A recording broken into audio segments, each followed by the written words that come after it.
In today's video, I'm going to teach you how to share OneNote in a Zoom meeting. This is incredibly useful if you need to present notes, brainstorm, or collaborate in real time during virtual meetings. Let's dive right in and walk through these simple steps to make it happen. First, you'll want to open up your OneNote application on your computer. It's a good practice to have OneNote ready before you begin the meeting to ensure everything runs smoothly. Once OneNote is open, navigate to the specific page or notebook you plan to share. Having your content prepared and accessible will help maintain a seamless presentation flow, keeping your audience engaged and focused. Next, go ahead and start or join your Zoom meeting. Whether you're hosting or just a participant, once you're in the meeting, you'll need to share your screen so that everyone can see your OneNote content. The Zoom interface is quite intuitive, but it's always helpful to familiarize yourself with the toolbar location at the bottom of the Zoom window.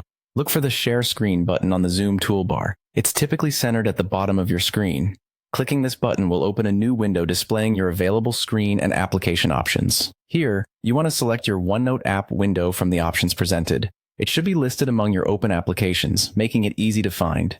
Be sure to click on the correct OneNote window to ensure you're sharing the intended content with your meeting participants. After making your selection, click the Share button. This action will broadcast your OneNote application to everyone in the Zoom meeting. As you share your OneNote screen, keep in mind that anything visible on your screen is now accessible to all meeting participants.